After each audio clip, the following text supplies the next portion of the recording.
Yes. Hallelujah. Glory, glory to God. You did not shout enough.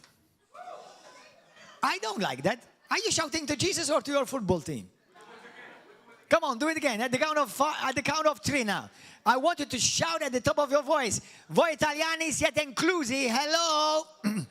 Ready? Uno. Hooray! Thank you, Jesus. Amen. That's what our Jesus deserves. Amen. Don't ever give any type of praise bigger than what you give to Jesus. That's shameful. Come on, guys. Your biggest shout of praise should be to Jesus, our Lord and our King. Amen. Hallelujah.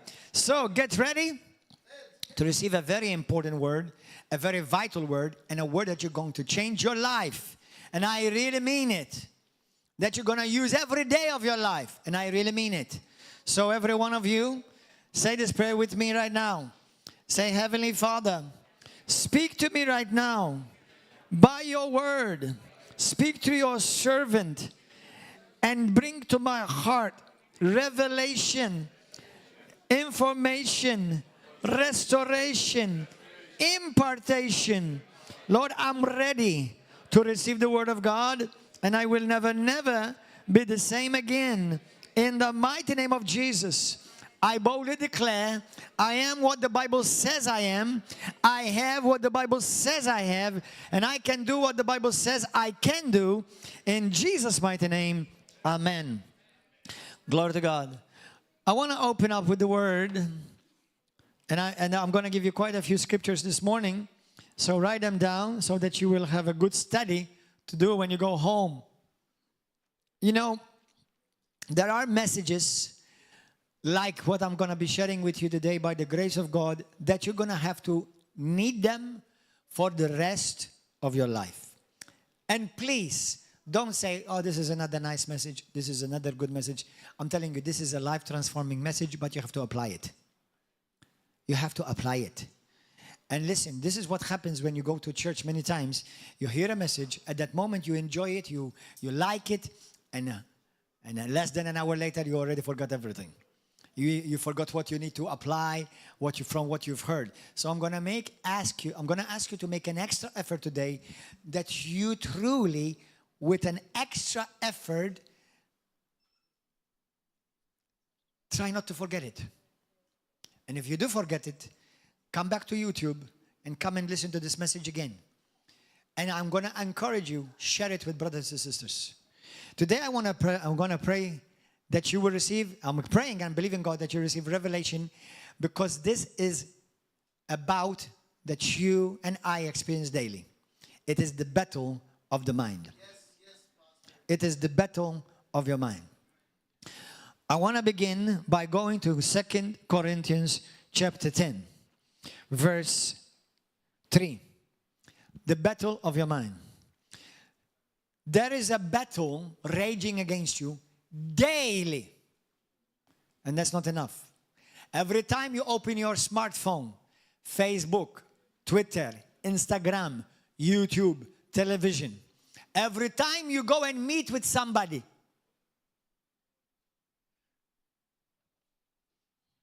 and even if you lock yourself in a room and see nobody and see none of what I've mentioned, the battle still rages on. It's the battle for your mind. And that's why I'm telling you, brothers and sisters, the greatest battle that you're going to be facing is not curses or witches, because actually, thank God, by the blood of Jesus, by the power of the Holy Spirit and the fire of God, you deal with that easily. It is the things, you see, it's very easy to deal with things that are obvious or more discernible or visible or feelable. But many things that we do skip and avoid dealing are things we don't see and things we don't think about regularly. And that is your mind. Everything starts with your mind. Everything. You made up your mind to come to church this morning, and you're going to be glad you did. Amen. You make up your mind what you eat every day. You make up your mind what you dress every day. You make up your mind what you speak every day. You make up your mind whom you meet every day. You make up your mind what you watch, listen to every day. Your mind is constantly involved. Constantly. Every battle in your life, it does not begin with your organs or not even your sexual organs. It doesn't begin with your pocket or your money. Or it doesn't even begin with your wife or your husband. Or your pastor. Those of you who've been a Christian for a long time, you may understand what I'm talking about. Because the pastor gets blamed for many things. Every day, every battle you ever faced and you will ever face, it begins here. Here. The beautiful thing, and this is encouraging for me, the beautiful thing is that the Bible says, number 1 in Ephesians chapter 6 from 10 to 18, talks about the armor of God. And you know that the part of the armor is the helmet of salvation. Okay? Now, very interesting. I'm not going to open too much on this, but just for you to ponder because it's powerful. The helmet of salvation actually did not just cover the head, but also covered the ears. Do you get it? Okay? There's another beautiful reality about the mind, is that when Jesus Christ was crucified on the cross, he was also put on his head a crown of thorns. And I saw a video where, you know, many pictures and paintings or even movies, we see like what do you call that? A reed of thorns. Jesus Christ did not have a reed of thorns like we normally see in pictures, but it was actually a literal helmet. Helmet of thorns. That's why he had piercings even here, not just around here. Now that's good news for me and you, because the Bible talks about how that thorns in the book of Genesis chapter 2 and 3 were the curse of God. But Jesus Christ took the curse for you, even concerning the curse that came upon you and me on our minds. So Jesus broke that curse as well. Blessed be the name of Jesus. That's why today as Christians we can say we have the mind of Christ. My mind is blessed. Amen. That our mind is renewed by the word of God. So, but I want you to apply these things because you can know something but not apply something. Do you understand? Hallelujah. Now, in the book of 2 Corinthians chapter 10, verse 3 through 5, it says, "For though we walk in the flesh, we do not war according to the flesh." Everybody says, "I'm in a war." I'm sorry to tell you, but that's the truth. I don't like it, but it's the truth. "For the weapons of our warfare are not carnal, but mighty in God." Listen, "for pulling down of strongholds." That means God has given us weapons to pull down strongholds, to demolish strongholds. A stronghold is a fortress. A fortress, in Malta we have many fortresses, or what do you call them? Bastions. A bastion normally is very thick, very high, very strong. And bastions are built one stone at a time. Listen, your strongholds that you have built or allowed to be built in your mind have been built one wrong thought at a time. And what they did, those strongholds, those bastions, those strong walls, they have held you a prisoner within. Verse 5, "Casting down arguments and every high thing that exalts itself against the knowledge of God, bringing every thought into captivity to the obedience of Christ." Brothers and sisters, the battle is always number one in your mind. It's not in your bloodline. There are battles, there are people who have had curses in their bloodline. You can be free from that in Jesus' name. Okay? But you may be free from a curse, but you still remain a battle here. As a matter of fact, brothers and sisters, let me tell you something. I've met people in my life who have been delivered from demons, but they're still oppressed. Because this has not been taken care of. It is a scary reality that this battle, me and you have to watch purposefully. Listen, you're not going to protect your mind casually or nonchalantly. You have to be purposeful. The moment the enemy, either the enemy himself by putting thoughts in your mind, or else the enemy uses another person to put thoughts in your mind, and that person could be a brother, a sister, a friend, a leader, a pastor, an apostle, a prophet. I don't care. As long as they're humans, they're going to be susceptible to being used by the enemy.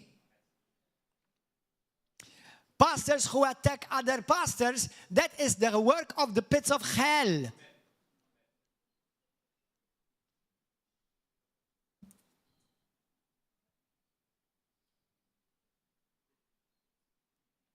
Wives who attack their husbands with words, or husbands attack their wives with words, or people in the church attack pastors in the pulpits with words. They split churches with words sown in people's minds. And once the egg has been laid, eventually it's going to hatch. And what's going to come out of that egg is serpents that will lay more eggs.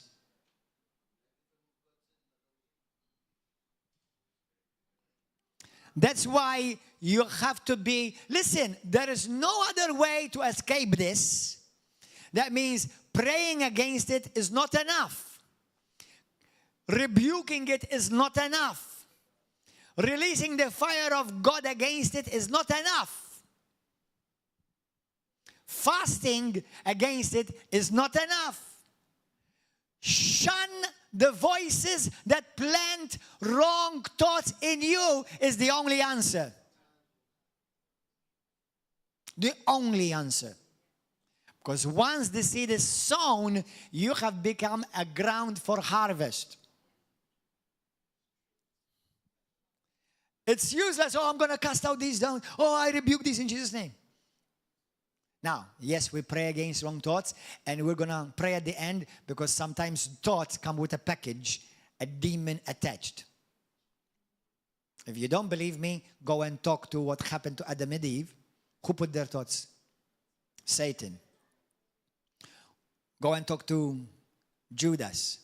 Who put the first thought in Judas to betray Jesus, and ultimately the one who put the thoughts in him became possessed by the one who gave him the thoughts.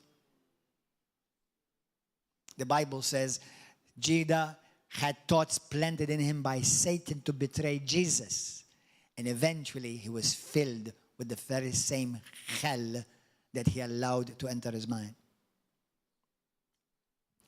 When you have Absalom, who betrayed his spiritual father David,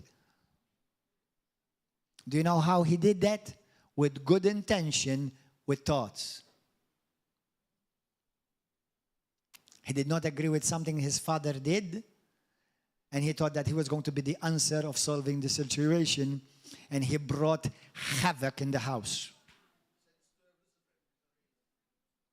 Listen, this is a very serious message. Divorce starts here. Does not start here. Here. Splitting a church, destroying a work of God starts here. And it's amazing how many people are so deceived that they justify the work of Satan and make it look like it's the work of God. That's why I'm going to talk about it next Wednesday. You don't want to miss it.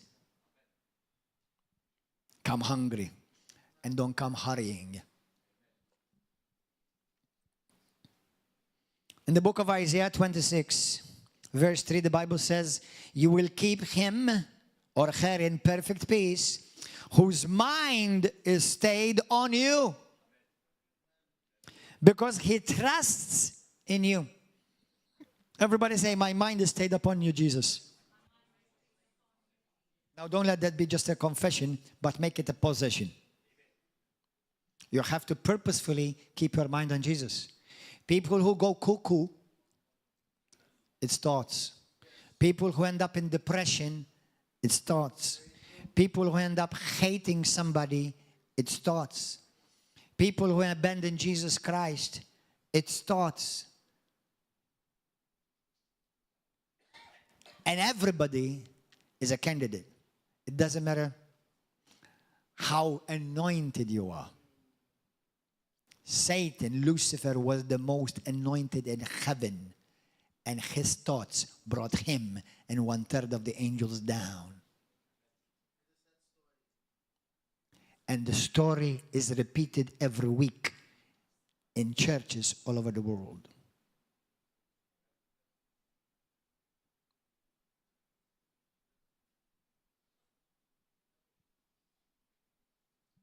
Satan, Lucifer, with one thought, thinking that he's going to solve something, coming against God himself, and he will forever be down. And not just him. Let me tell you this. I believe this is a word from the Holy Spirit right now, coming from the throne room of God. This is the word right now. Every time Satan plants a thought in your mind, he doesn't just want to bring you down, but he wants to bring a harvest through you. To bring others down.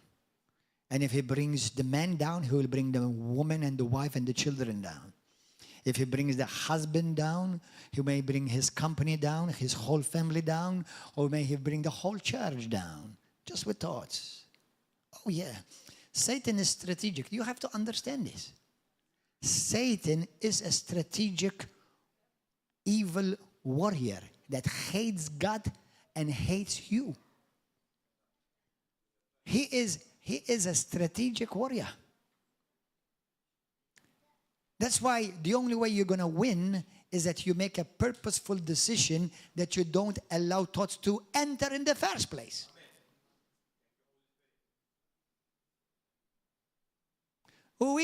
Didn't bother me, Pastor. It didn't affect me. I'm gonna be very harsh right now. I'm not pointing my finger to anyone. You're a fool. It didn't affect me, però. You are a fool. You are disqualified. You don't know yet, but you have a terminating date.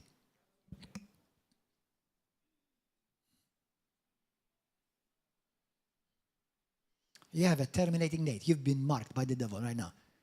A date has been set upon you where you will fall and you will bring others down with you.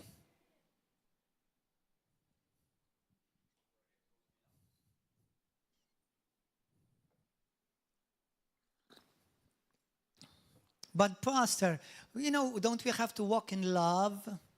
You walk in love with hell. You walk in love with witchcraft. Those who are in rebellion, they're in witchcraft. Do you understand?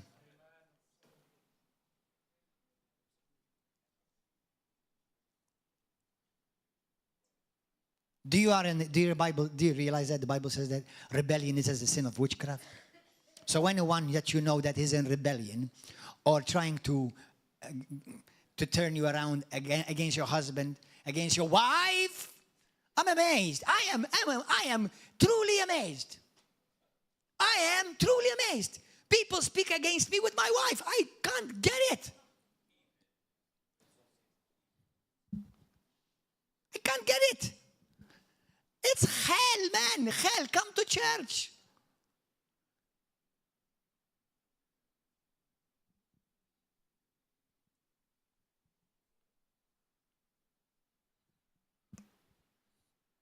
Who knows how many marriages have been broken?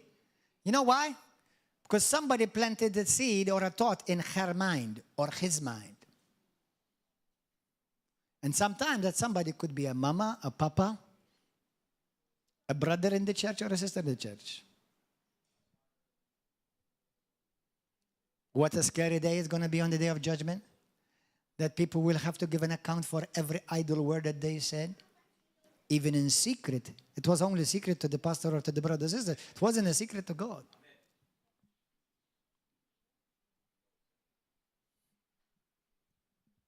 I'm amazed.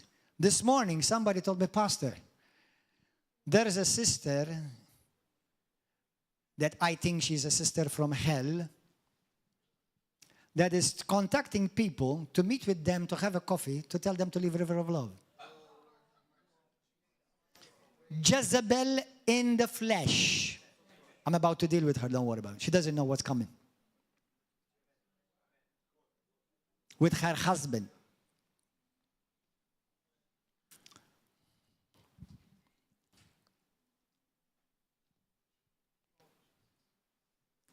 Don't be shocked. Listen, doesn't just happen in the Bible, it has happened in heaven. How come you got 1/3 of God's angels get deceived, misled by Lucifer? What did they gain by that? To be burning in hell and the lake of fire for eternity. What did they get for rebelling against God? By one thought. Well, it didn't affect me. You're a fool. Go and tell everybody, I told you, Pastor told you, you're a fool. Oh yeah, the Bible says you're a fool. That's why I'm saying it with confidence.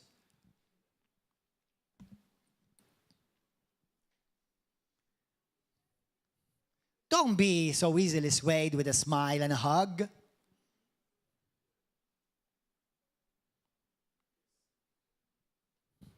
Or a kiss. Philippians 4, verse 8. Look what the Bible tells me, you and me, to do. Look at this. Everybody say this with me. I am, say it, I am responsible.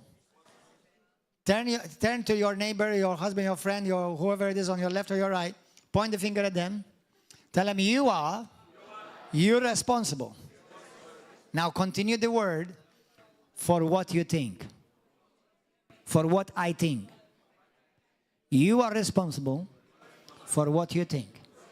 I am responsible for what I think. Pastor, I can't help it to think like that. Listen, you can't stop from a bird flying over your head, but you can stop from letting him nest in your head. A thought may come, but immediately you have to resist it and you don't accept it as it's normal. No. It has an agenda. It has a purpose. And that's to bring you down. And if the devil brings you down, but Pastor, listen, how many of you believe that God has a divine plan?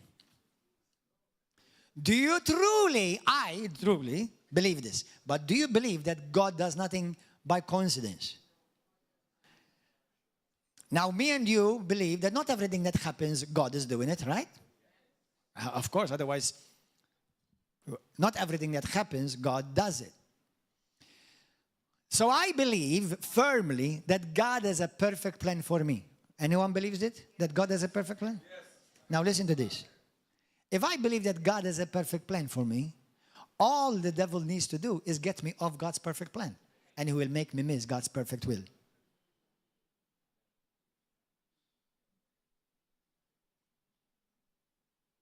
If God has a perfect plan, the devil will, all he wants to do is just get you off God's perfect plan, and you will miss God's perfect will, and you will miss what God has for you. Satan, if he has not robbed you of heaven yet, or he did not manage to rob you of heaven, but because now you're saved and hopefully you're truly saved, so you're on your way to heaven, the second thing that he will try to do is get you from fulfilling the purposes of God of your life. And all he needs to do is sow seeds of thoughts, wrong thoughts in your mind. Satan will, I had a letter, I have the 5-page foolscap letter written by Lucifer one day. And I'm not joking. Said, what? Yeah, somebody who was a Luciferian wrote me a letter. And one of the things that he said, and I thank you for the attention and the time that you spend writing me. Hallelujah. I made photocopies of that letter and then I burned the original. But he said to me, number one, he said to me, you are preaching the gospel in this land. This was the beginning when Christianity started in Malta as we know it today. He said to me, the preaching that you've come to preach in Malta has not been preached in Malta since Paul the Apostle has been here. I was greatly encouraged. The second thing, well, he said to me many things, but one thing that he said to me that stood out, he said to me, tell your church, he said that I don't make him do nothing, so stop blaming me. They choose to do what I tell them. Luciferian, or speaking on behalf of Lucifer because he signed Lucifer. He said to me, tell the church, tell them to stop blaming me. They cannot blame me. They choose to do what I suggest. That's why you are held accountable, not the devil for you. The devil made me do it. No, the devil tempted you. You chose to do it.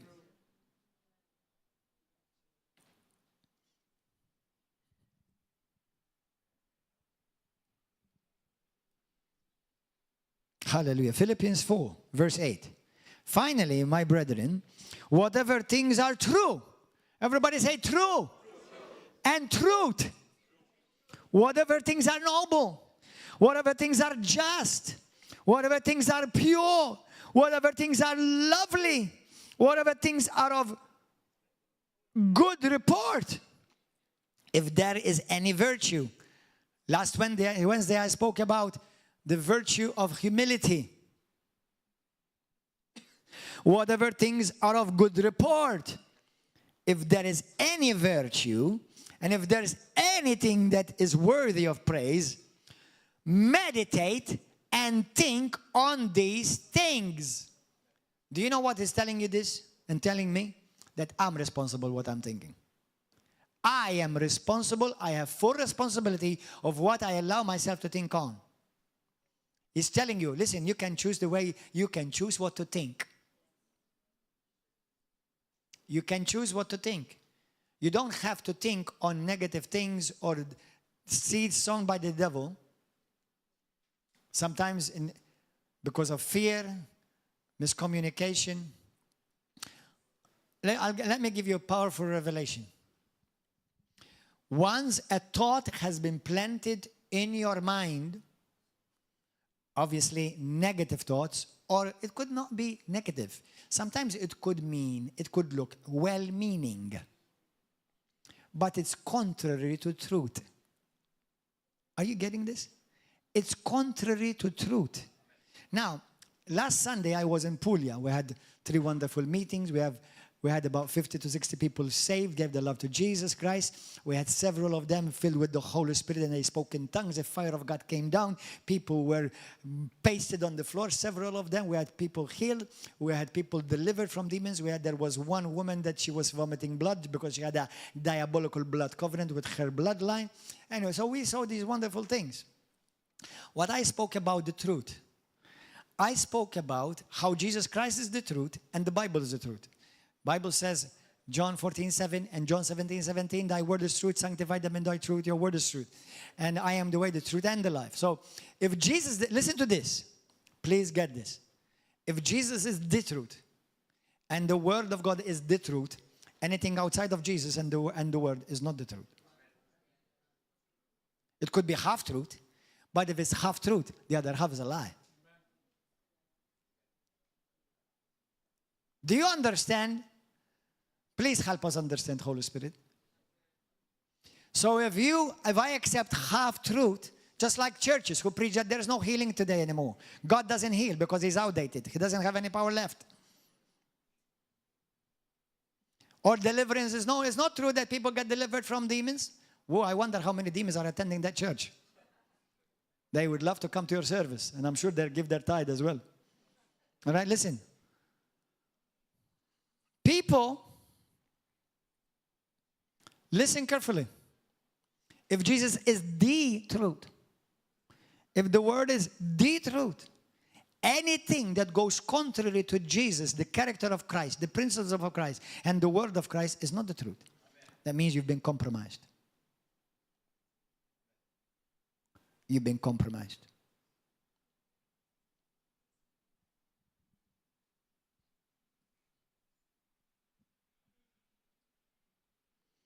You know, when Lucifer attacked God and came against God, I'm sure he's got eternity to regret it. It began with a thought. When Adam and Eve were tempted by the devil, it was not sex, it was not money, it was not church, it was a thought. A thought. When Jesus Christ was in the desert, 40 days, Satan putting thoughts in his mind. How did he overcome? Shut them out right away and spoke the word. Listen to this. These are sunglasses. Do you know why we use sunglasses? To block us from burning our eyes. Did you know that, have you ever heard scientifically this? We don't see with our eyes. We see with our mind. Write that down. Remember this, what I'm telling you. A blind person still sees because he sees with his mind. This is scientifically proven.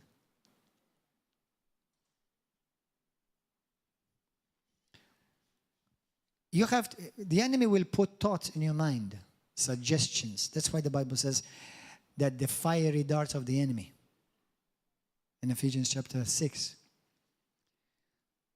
The moment your thoughts have been planted, this is what just happened to you. You've just been put on glasses.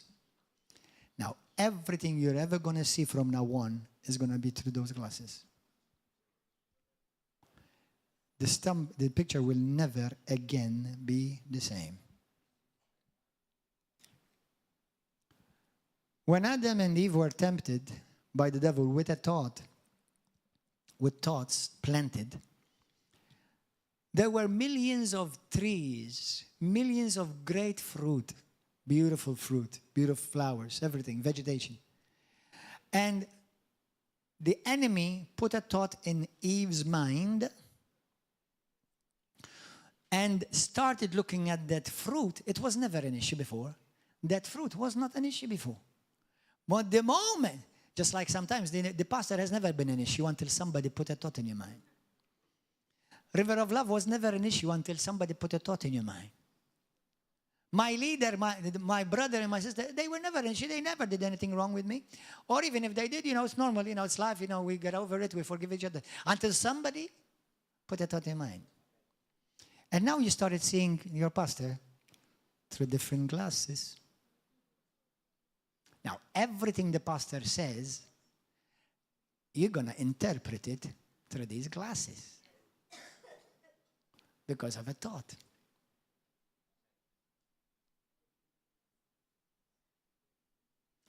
Do you know what you call those glasses? Blinding spirits. Blinding lies. That's why God abhors gossip.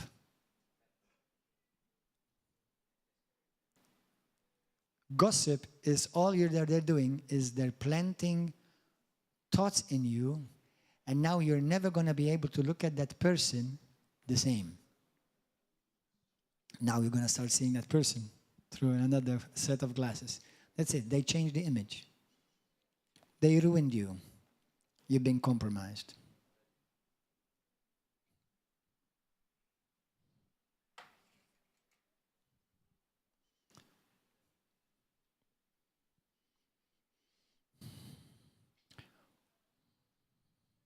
Help us, Lord. Your mind is the ground zero of your battleground, of every battle you're going to face. Satan fed the thoughts, patterns of Eve and Adam. Started with Eve, Then she fed them to Adam. In Romans chapter 12, verse 1 and 2. I beseech you therefore, brethren, by the mercies of God, that you present your bodies a living sacrifice, holy, acceptable to God, which is your reasonable service.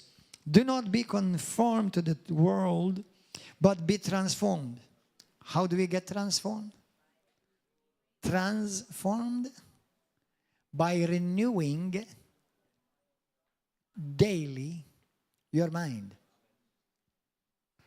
Listen, that's why when people, some people, because they are not taught or not trained, they sometimes, when we have a healing service or they come before the service, they say, Pastor, can you pray for my healing?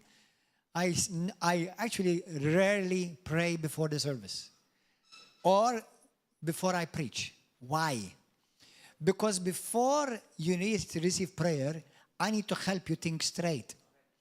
Because before I lay hands upon you, that's why the Bible says, go first preach the gospel and then pray for the sick. Not just going around just praying for the sick only. You need to tell them something so that you get them to think in the right direction. Do you understand? So you need to tell them and position them to receive. Because if I don't train you, if I don't help you change your mind, the gospel changes our mind, the way we think. Okay? There are people in wheelchairs today because they are in wheelchair up here.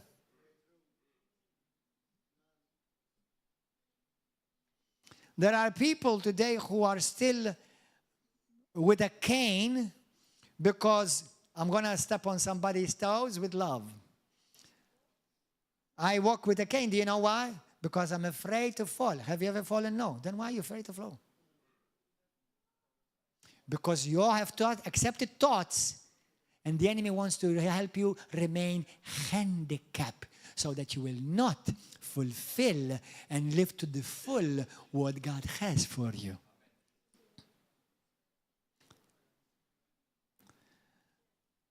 Oh no, but Pastor, I did fall. So what? Walk up and get up again. Even I fell. So what? Get up again. So what? Just because you fell down or 2 times or whatever, it means you're going to fall every time.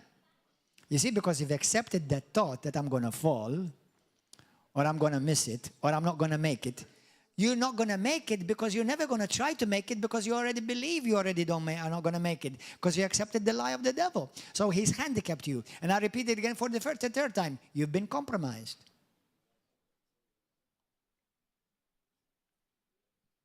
Okay? Now listen to this. You need to write this down, those of you who are writing. And those of you not writing, you should be writing. Now, not writing a message to your girlfriend or your husband or your wife right now. You should be writing these points so that you go home. This is what I used to do when I was, still growing in the Lord, which I'm still growing, by the way. But even when I listen to a preach, I take points because I want to go and meditate upon them later. I want to, listen, here, I normally preach around 1 hour. You're going to receive everything? I mean, maybe you receive everything, but you're not going to forgive everything. Remember everything. That's why I'm going to encourage you to go and listen to this message and go and share it with somebody. Listen to these. Thoughts become images.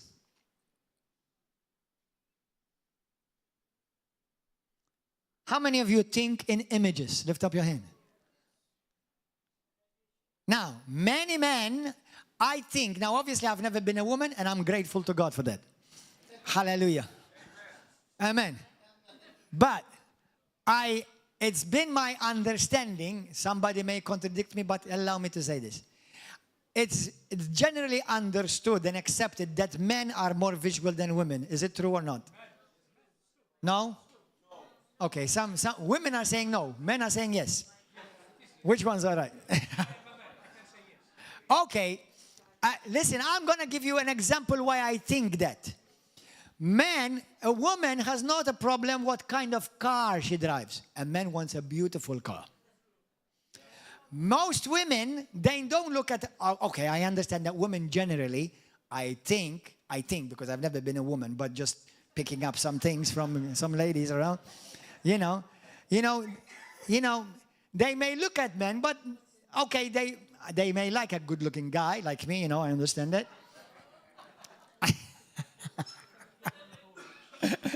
Okay, but we here in the church, we have all good-looking guys and looking girls and good-looking girls. We have beautiful people. Amen. So anyway, so listen to this. So women may like a good-looking guy, but women is not the first thing that they are pulled towards. It's not the looks. Women, they're more pulled towards words, affection, whatever. Now, how many of you ever said, be honest, I know, I want to be honest. Sometimes you've seen people, like some men that think that, man, that guy is ugly. What is she doing, that good-looking girl with him? It's like, what did she do? What did she see in him? He's so ugly and she's so beautiful. Have you ever thought about that? Yes.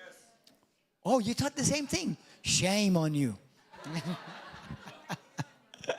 It's true. I think many people have done that. They see a beautiful woman with a junk-looking guy. It's like, what the heck did she see in that guy? Exactly, because women they're not as visual as men are.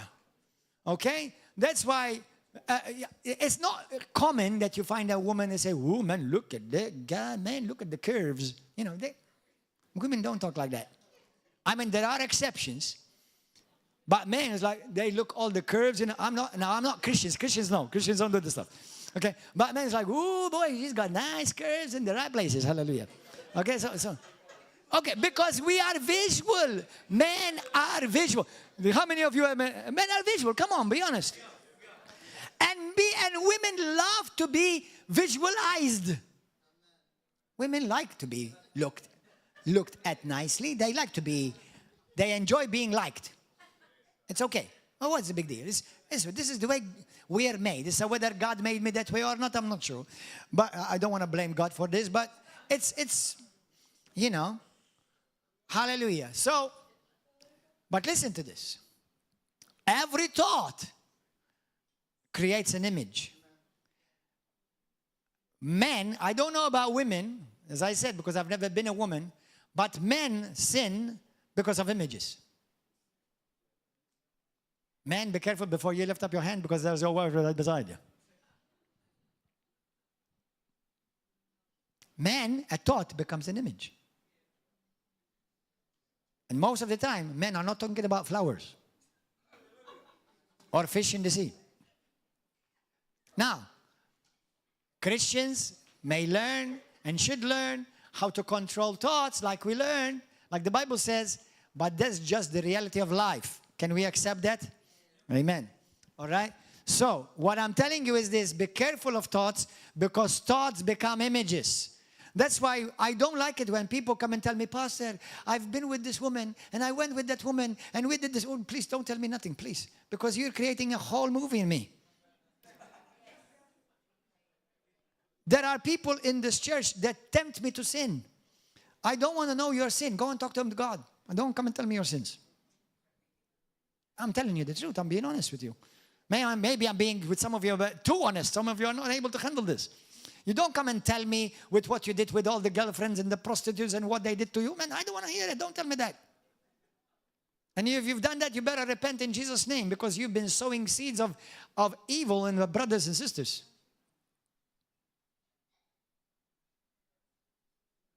Hello. Some men are going, yeah, amen. So, write this down. Thoughts become images. Images become beliefs. You start believing it. Images become beliefs. Beliefs become your reality. What you now start believing, oh boy, that's going to be hard for me to convince you differently because now that's your reality. Images, thoughts become images. Images became beliefs, and my beliefs have become this reality. Now I see everything through what I believe. That began with a thought. Now I see every one of you darker, with shades,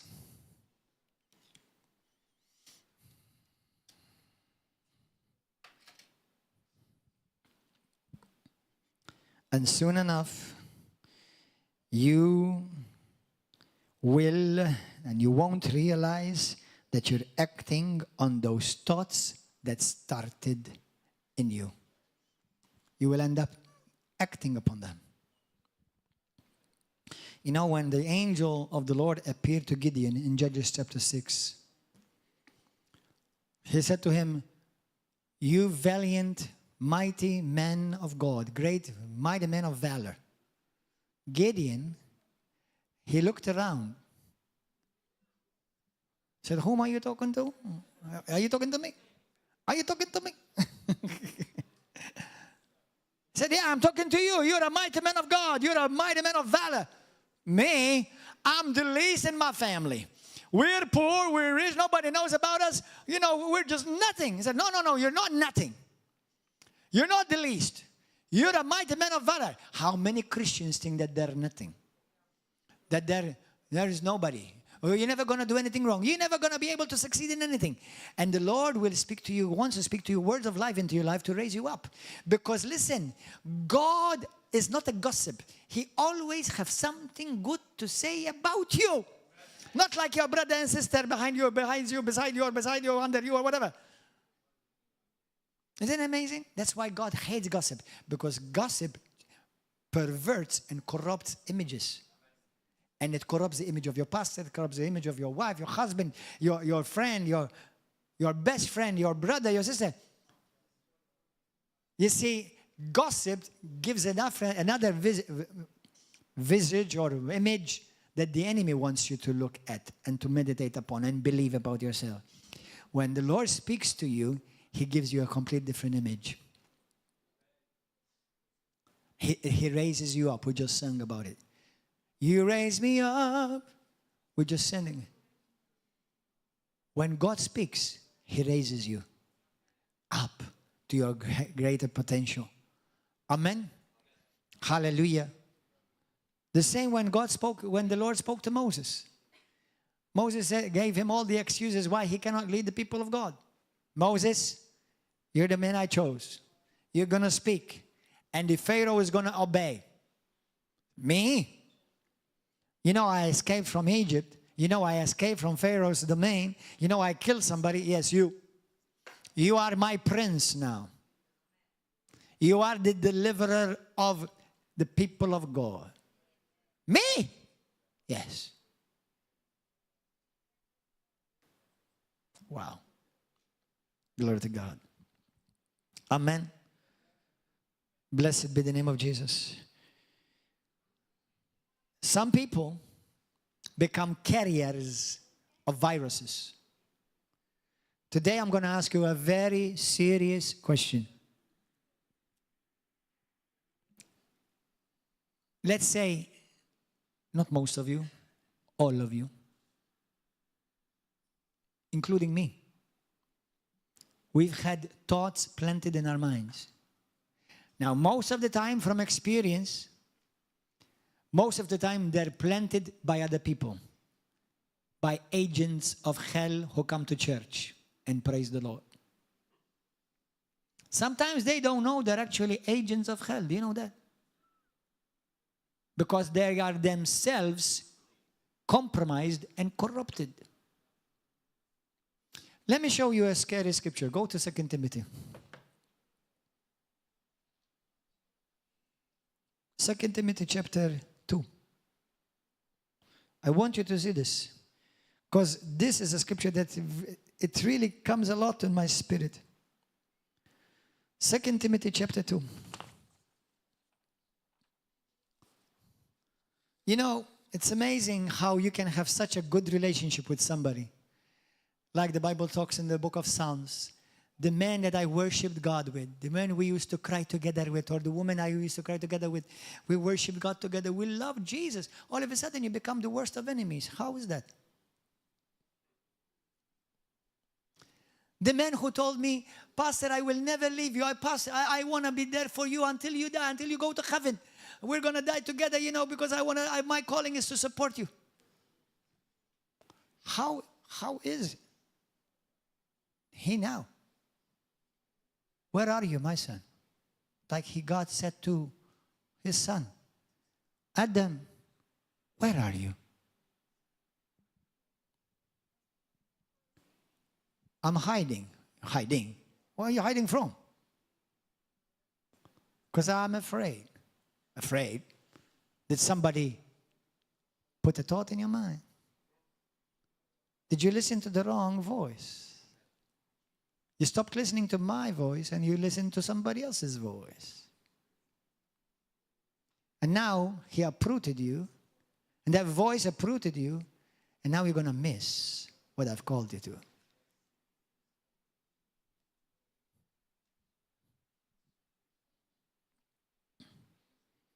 Second Timothy chapter 2. Holy Spirit, speak to us. Help us not to forget this message. Verse 24. The servant of the Lord must not quarrel, but be gentle to all, able to teach, patient, in humility, correcting those who are in opposition. If God perhaps will grant them repentance. What is repentance?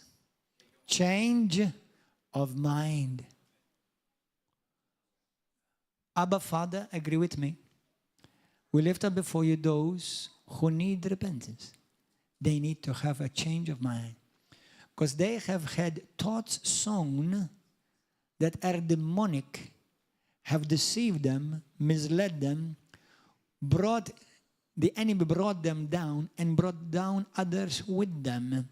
They don't realize even as I speak, but I pray that they will realize, that they will listen, that they may know the truth.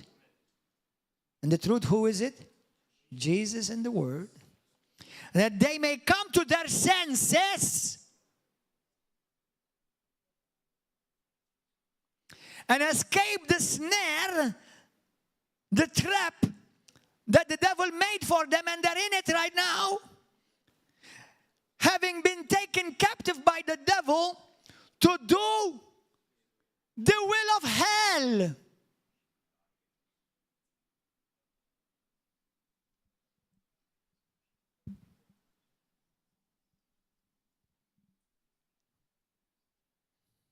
Thoughts. The battle for your mind. You know, it's very interesting. The devil is like a serpent. He is called the serpent of all, the great serpent of all. But when a serpent swallows a prey, he always begins. I don't know why, but it's interesting. It always starts with the head. Why doesn't he swallow them from their legs, or from their bellies, or from their hands? It's amazing. It's like I've seen serpents. They turn the prey around until they fall on their head. We had one leader in the church many years ago. They went into legalism galore. They took a group with them of 6 people. Then the 6 people split again. Praise the Lord, gloria lil mulay. Because anything that starts from hell cannot stand in Jesus' name. Hallelujah. Only the kingdom of God is unshakable. Only what is built upon the truth of the gospel of grace is unshakable and eternal, in Jesus' name. But I had a dream of him, and he was incredible. He was a very good man. He was a good teacher. He loved God. And I saw him in a vision. I saw a big black snake that he was standing and he swallowed him alive like this, completely from the top. Swallowed him completely. Let me tell you something. If you don't protect your mind, that person can be you. It doesn't matter how anointed you are. I want to remind you, Lucifer, the most anointed one in heaven. I want to remind you of Judah, who was anointed and he took care of the finances of the ministry of Jesus Christ. I want to remind you of James and Jambres. Who are they? They were disciples with Paul the apostle. Do you know what the Bible says? Their mind was corrupted. Look. 2 Timothy chapter 1, verse 8. 7 through 8. Let me read from verse 8. Now as James and Jambres resisted Moses, so do... Sorry, I said Paul, right? But Moses, because there are somebody else like that in the New Testament. So do these also resist the truth. Men of what? Corrupt minds. That means their minds were corrupted. These one day, they were followers of God. They came out by the mighty deliverance of God with Moses. They were among the leaders that Moses trusted. Disapproved concerning the faith, but they will progress no further, for their folly will be manifest to all, as theirs also was. So Paul is talking about people in the church who are even in the leadership, who had their minds got corrupted. By what? By wrong thoughts, man. And I'm going to tell you, in my experience, at least 90% of the time, people's thoughts get corrupted by somebody else's words that were whispered in their ears.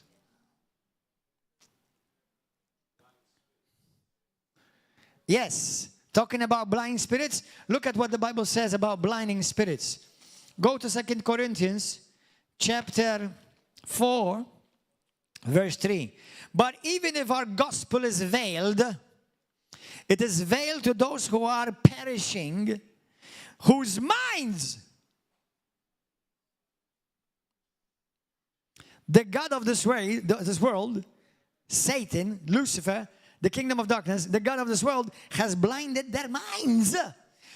That's why we don't see with our eyes, we see with our mind. Who do not believe, lest the light of the gospel of the glory of Christ, as the image of God, should shine on them. 2 Corinthians 3, verse 15. But their minds were blinded. This would be a good scripture to those who went under legalism, trying to keep the law.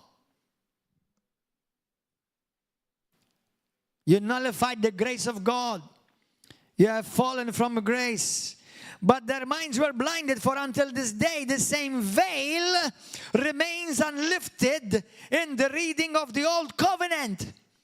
Because the veil is only lifted when Christ is preached.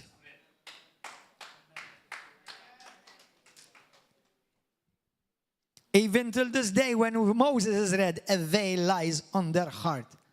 I love the old covenant, but I don't live there. It's not for me. I live in Christ. Under a new covenant, I'm a new creation. I'm not a healed creation. I'm a new creation in Christ Jesus. Lord, have mercy.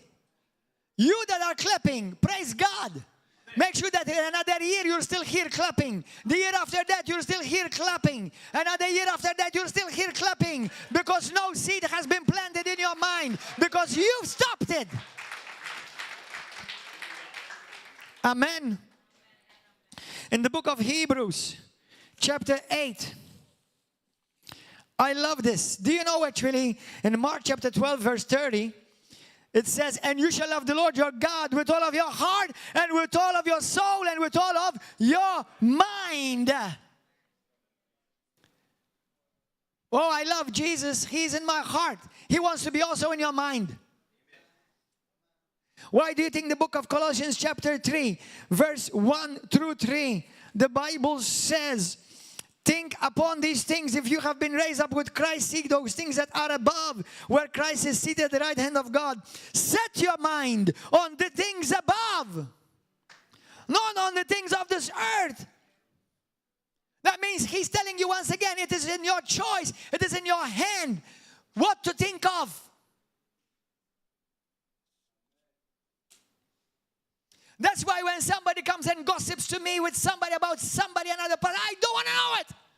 No, tell me, but then I won't do anything. No, I don't want to even hear it. The Bible says these things separate intimate friends.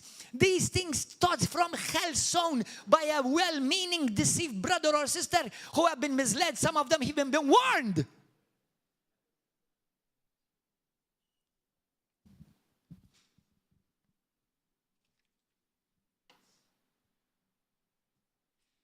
Set your minds. You choose. You must do this. To set your mind on things above. To think on things that are pure, holy, truthful, honorable. Hallelujah. Hebrews 8, verse 10. And look at this. For this is the covenant that I will make with the house of Israel after those days, says the Lord.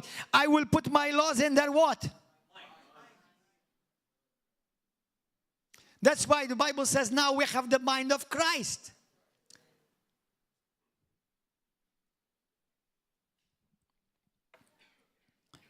Oh Lord, in Hebrews 10:16, the same thing. I will put my laws into their hearts and in their minds I will write them. I'm going to give you 5 points. How you can live free, you be set free, and you continue to live victorious, protecting your mind. Please, everybody say to me, help me, Jesus. Say after me, not to me. Say, help me, Jesus, to protect my mind. People who go cuckoo and crazy is because their mind is under attack. People who may be still sick and they're suffering from sickness and disease is because their mind has been attacked with the dog. People who live afraid and they don't want to go out and they don't want to take the car. Don't drive the car. I don't want to take buses. I walk everywhere. All their comfort is because they have been, mind is under bondage. Taken captive to do the will of the enemy without they realize. Because if you're living in fear, I guarantee you 100% you're not in the will of God. Afraid to cross the road, afraid to eat certain food. Now I understand, I don't want to eat certain food because maybe they're not good for me or I don't like them. But not because I'm afraid. Okay? I do nothing afraid. Do nothing afraid. I don't want to talk to that brother because I'm afraid. I don't want to talk to the pastor because I'm afraid. Every time you make a decision based upon fear, Satan is occupying your mind.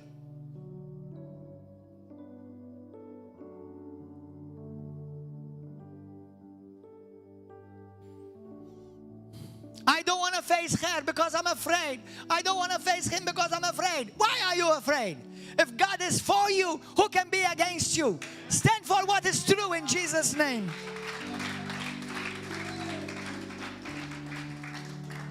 Hallelujah. Number 1, write down these principles. Meditate upon them all this week at least. Number 1, I choose every day. I'm going to choose Gordon John Manchè. Not the pastor, the apostle, or whatever. The man. And I am a man, believe me. I'm going to choose every day. Number 1, let's start with the thing that many of you have been attached to, social media. I have to choose what I listen to. I don't want to hear inspiring messages that are, for example, from hell. They're not inspiring. They're down spiraling. I don't want to see movies that are bloody and killing and swearing. And I don't want that. I don't want that in my spirit. Have you ever heard somebody swear and a few seconds or a few minutes later you start hearing yourself swear? Without saying it, but you're actually hearing yourself saying it? You see how demonic words are? If you let them to be planted in your mind?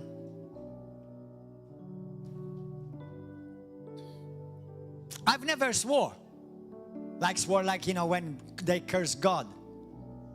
But people, sometimes when I've heard in the past, when I used to hear people swear like this, it's like it remains in my mind, and I'm hearing my voice here in it. It's like, man, that's disturbing. I don't want to swear against God. Why am I hearing myself on the inside swearing? That's demonic. So, please, everybody say it with me. I make a choice today. I purpose today not to give heed to anything that will corrupt my mind or compromise me. If a brother comes to you, did you hear what happened? I don't want to hear it. Did you hear what pastor said? I don't want to hear it. The only thing I want to say is what he said publicly, that everybody should listen to and adhere to. It's the word of God.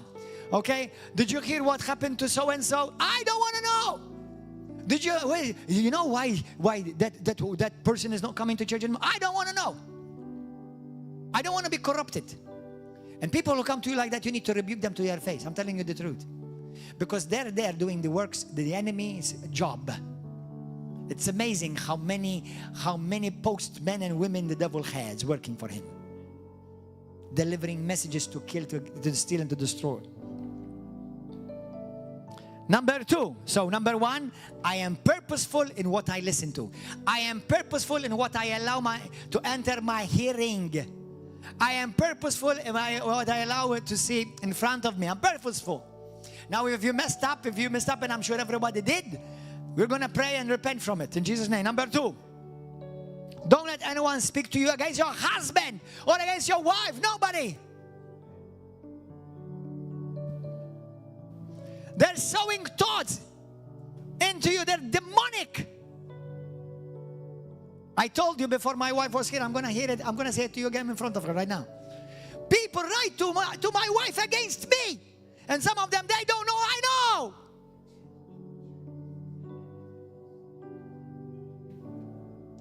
I'm going to tell you to your face, listen to this message. And I hope it does offend you and make you repent. You are a fool.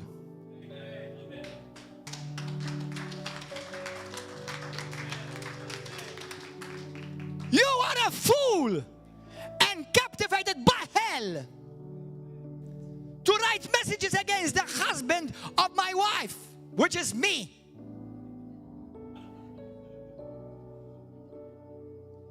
Whether you're a woman or a man, I'm telling you right now publicly, you are a fool. And you don't know that I know who you are. God judges you in Jesus' name.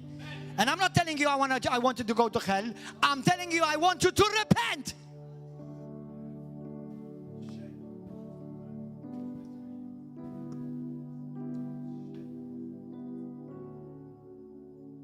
If you have a spine, come and tell me what you're telling my wife, and I will put you straight.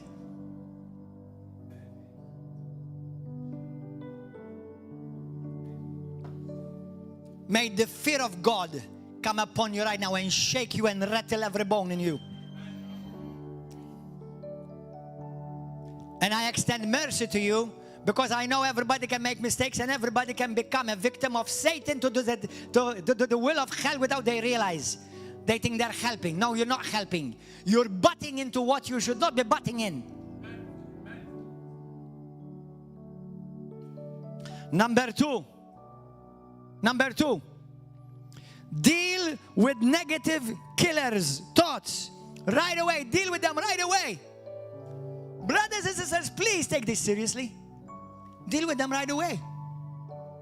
That means the moment something comes, don't deal with it a week later. Right away! Right away! Don't let anybody occupy your mind without, as they say, paying rent.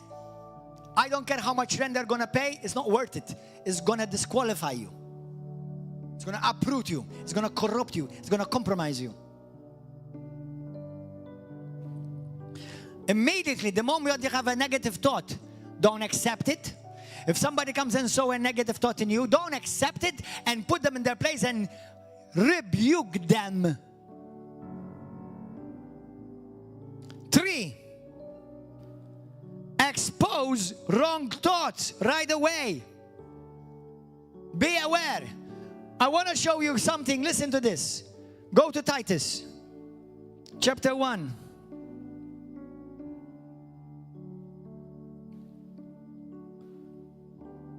You know, I said to you earlier, I'm going to say to you again. Not every storm comes to destroy you. Sometimes storms come to reveal you. But listen to this, verse 15, Titus 1:15. To the pure, all things are pure. But to those who are defiled and unbelieving, nothing is pure. But even their minds and conscience are defiled. Listen. Let's say this is defilement. You've been defiled, corrupted, compromised. And you're seeing everything through this now. Now, even if it's something pure, you're going to see it's something defiled. Because now you've been conditioned. Don't you realize now you've been conditioned?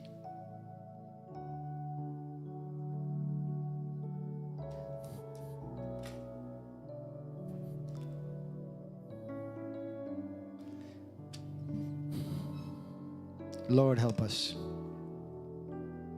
So, be aware when you have something. Listen, people who gossip, although this is not just about gossip, but people who speak into your life to destroy you, they're gossiping, okay? They're destroying your life. You know what? Ask yourself this question. Why am I enjoying listening to this? Why am I accommodating this? Why am I attracting these people to come and speak into my life? And poisoning me and corrupting me and compromising me? Why am I being sent these people and it's okay? Because I often said to people, say to me, it's amazing what you hear. I never hear any of this stuff. Nobody ever come and tells me these things. How come? Why not? Because they know I will put them in their place. But maybe you are somebody who's given ear to these things before.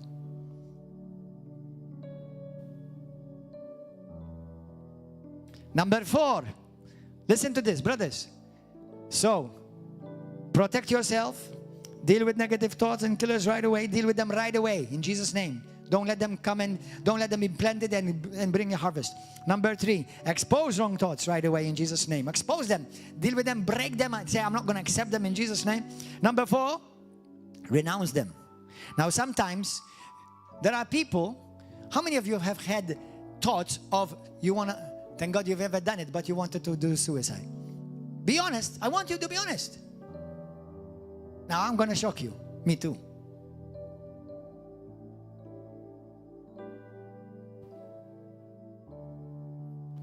I'm not going to ever, in the name of Jesus, ever do suicide.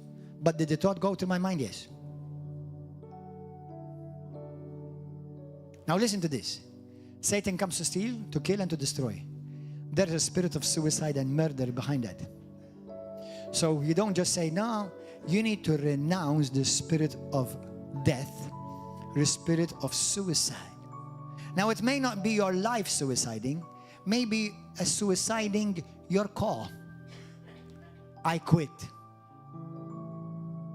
I don't want to serve the Lord anymore. It's not worth it. What's worth it? Going to hell.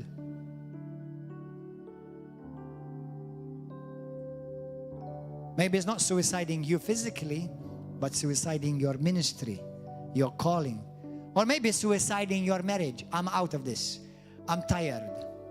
How many times have you entertained thoughts you want to leave your husband or you want to leave your wife because you've had problems? Let me give you a reality check. Every marriage is not easy. I've not met one yet. They say, we have a lovely marriage.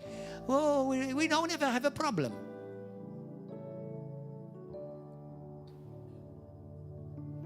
And this is not Gordon John Manchè speaking. This is Bible speaking, 1 Corinthians chapter 7. If you get married, you're going to have problems. For those of you who are single, start giving praise to God and stop feeling sorry that you're not married. You may not have an idea how blessed you may be in another way. Now, I'm not telling you there are no blessings being married, because obviously everything has its good and it's not so good things in it.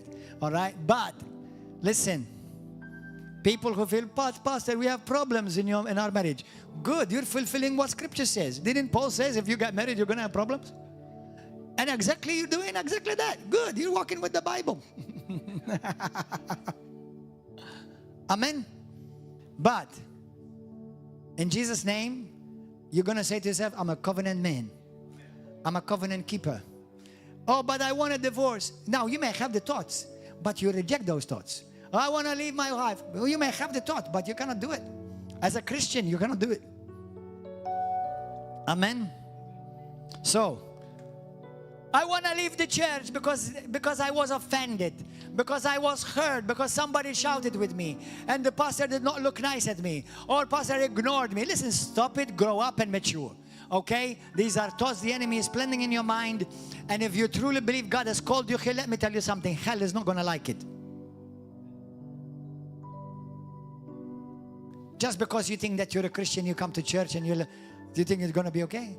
Yeah, the devil will try to do everything to uproot you from where God planted you. And God does not make mistakes.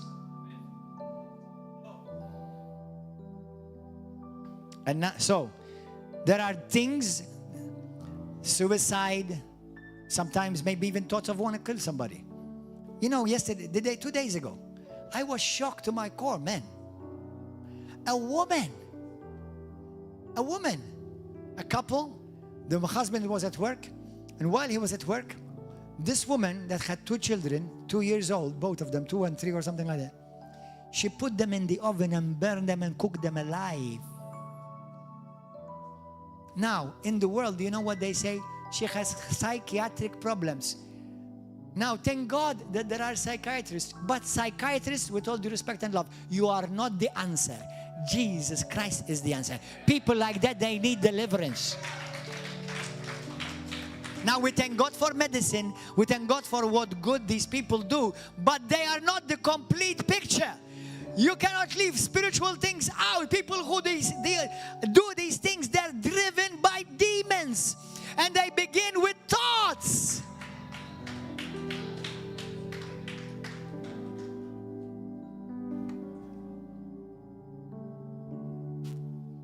Mamma mia, Lord have mercy. Lord God Almighty have mercy. So, maybe drugs. Maybe you've been having thoughts of wanting to take drugs. Listen, there are demons attached to those thoughts. You need to come and you need to renounce them. Now, what type of demon you renounce? You renounce whatever thought is attacking you. Sometimes maybe feeling jealous. Pastor, I feel jealous for my sister. I don't know. I don't know why, because I love my sister, but I feel jealous for her. Listen, if you feel jealous, there could be also, apart from thoughts, a spirit. So you need to renounce the spirit of jealousy. What about, Pastor, I cannot stop thinking about women, naked women.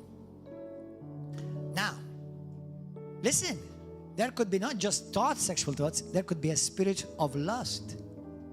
A spirit of lust. A sexual spirit of perversion. So you need to address that and you need to renounce that. And those of you who've had a lot of girlfriends or many boyfriends, don't put that on your CV. But you need to renounce it. You need to renounce those demons. Okay? Number 5, and we finish here. Are you ready? Number 5, it says, finally declare the word of God. When you have thoughts like, you're nothing, you're not going to make it. No, in Jesus' name, I'm a child of God. I'm blessed. I am redeemed by the blood of Christ Jesus. I'm a new creation. You are cursed. Don't you know you're cursed? You're never going to be. Oh no, in Jesus' name. I'm blessed. I'm born again. I'm anointed. My body is a spirit, is a temple of the Spirit of God. Hallelujah. Thoughts, I'm going to make you crazy. I'm going to drive you insane. Oh no, my mind is full of peace because my mind is on Christ. I have the mind of Christ Jesus. My mind is blessed. My mind is renewed by the word of God. Hallelujah. So what am I doing? I am now not only blocking wrong thoughts and taking authority over spirits that may be influencing me, but now I'm replacing my thoughts with God thoughts. Hallelujah. Amen. Thank you, Jesus. Let's all stand. Everybody stand up. Let's pray. I trust. How many of you enjoyed this? Brothers, please, I'm telling you, number 1, thank you that you've enjoyed it. But this is one of the most serious messages in your life. I'm telling you the truth. It's one of the most serious messages in your life because everything starts here. Everything. Let's pray.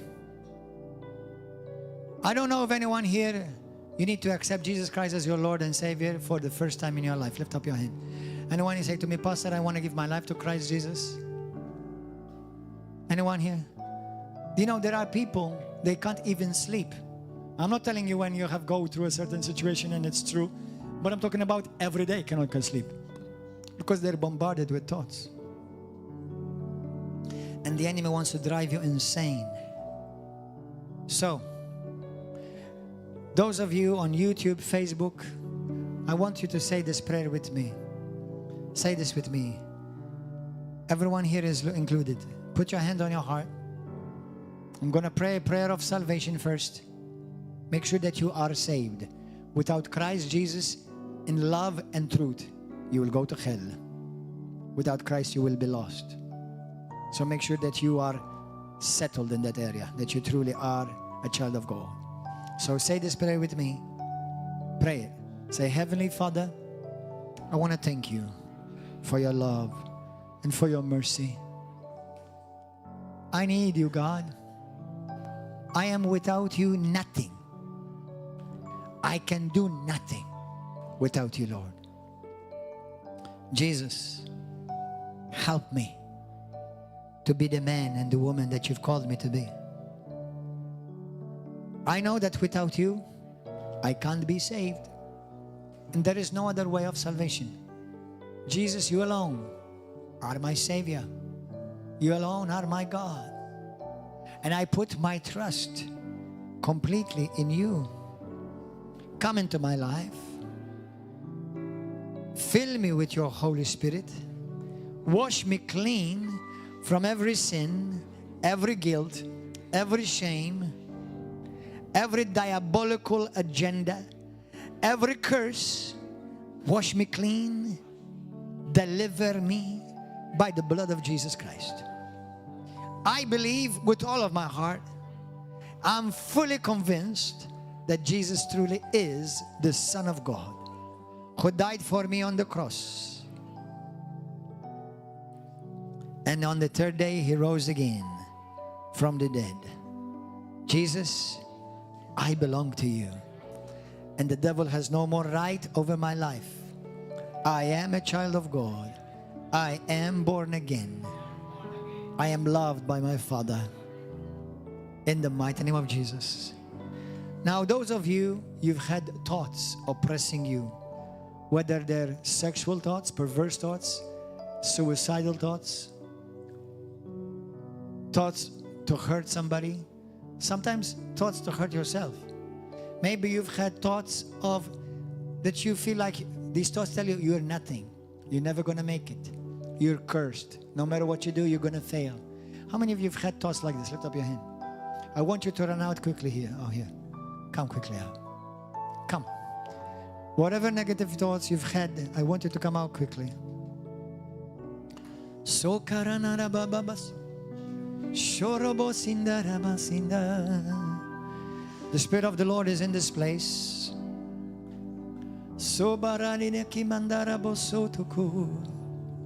Listen, don't feel bad. You know, the devil is such a bad devil.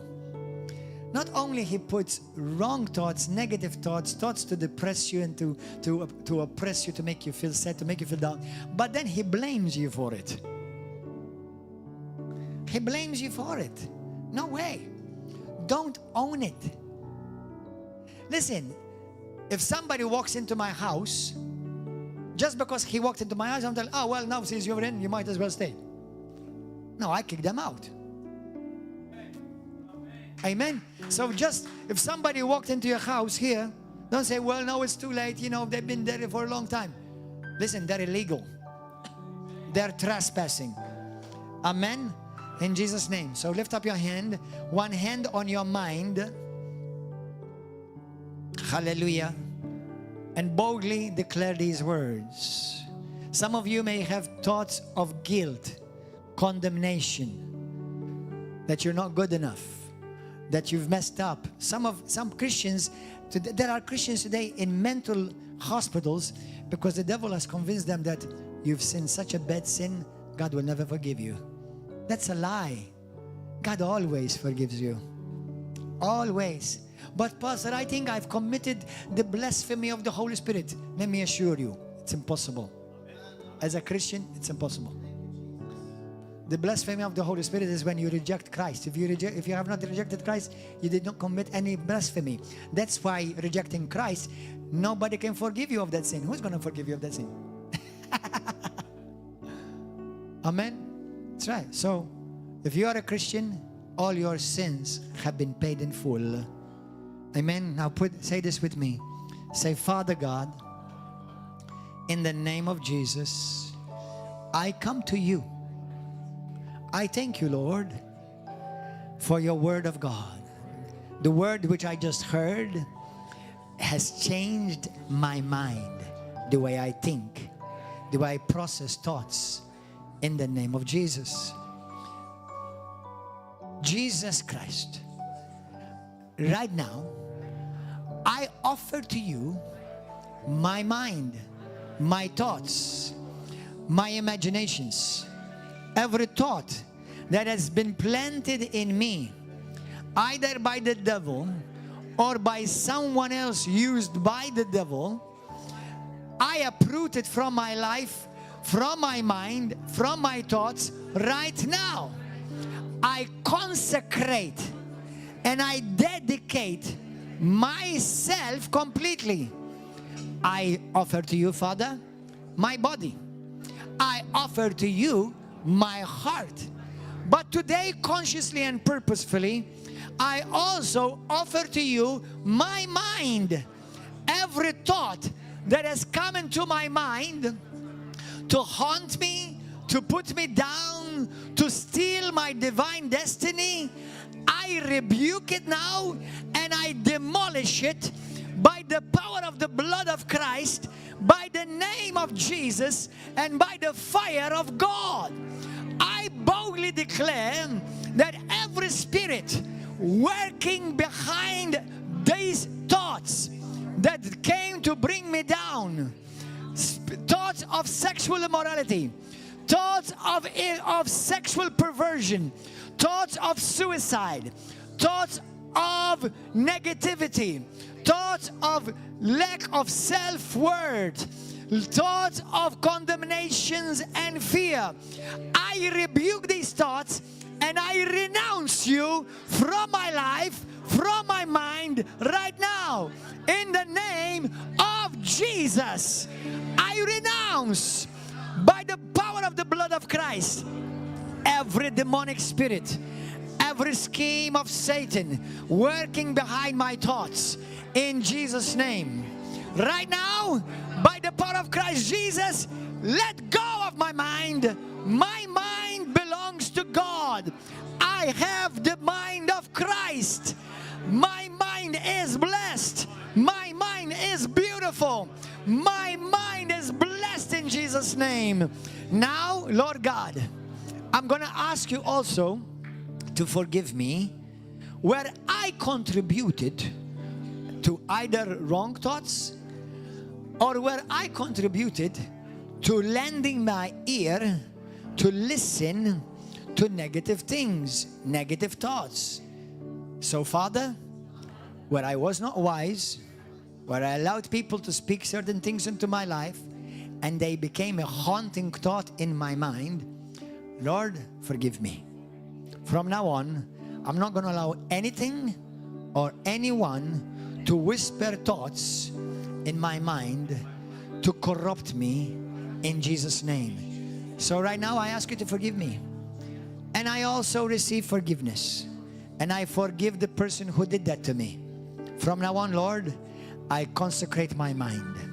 That my mind is blessed, is beautiful, and now it's the ground where visions from God are birthed. My mind will be used to see the things of God.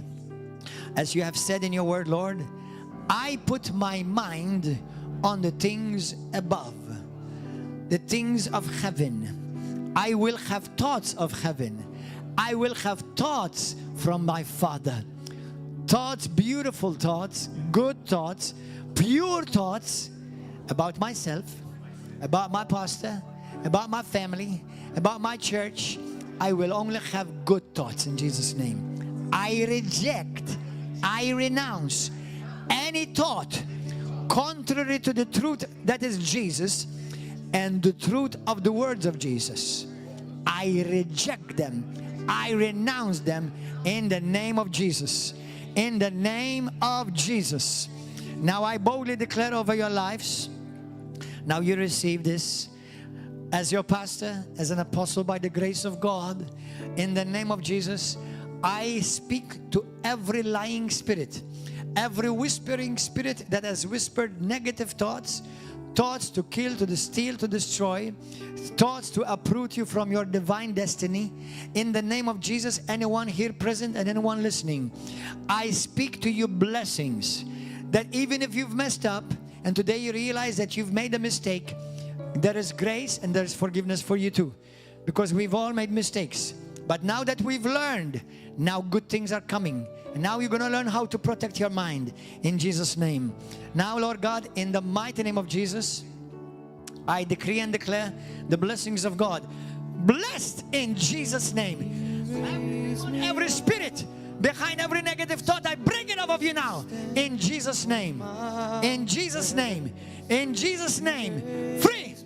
Free every thought. Every negative thought. Every demonic spirit attached to your wrong thoughts. In Jesus' name. I speak peace. Shalom. In Jesus' name. I boldly declare you have the mind of Christ. No more condemnation. No more confusion. In Jesus' name. Receive the peace of God. In Jesus' name. In Jesus' name. In Jesus' mighty name. In Jesus' name. In Jesus' now choose your thoughts. In Jesus' name. Blessed mind. Blessed mind. Blessed mind. Blessed in Jesus' name. Blessed mind. Blessed minds. Blessed thoughts. In Jesus' name. In Jesus' name. Thank you, Lord, for healing this mind. Healing this mind. In Jesus' name. Perfect, healthy mind in Jesus' name. Thank you, Lord. Every negative thought, every thought of suicide, Lord, every thought that has come to bring him down, I uproot them from him. Every demonic spirit behind every negative thought, I break it off of you in Jesus' name. I call you blessed, healed, prosperous in Jesus' name. And every blockage that the enemy has brought against your life, I remove it and I annihilate it. By the fire of God, I command every demonic spirit to receive the judgment of God against your life. Thank you, Lord, for blessed thoughts in Jesus' name. Blessed thoughts, blessed mind in Jesus' name. In Jesus' name, Lord, I thank you. Choose your thoughts. Choose your thoughts. In Jesus' name, you have the answer today. I call this mind blessed. Create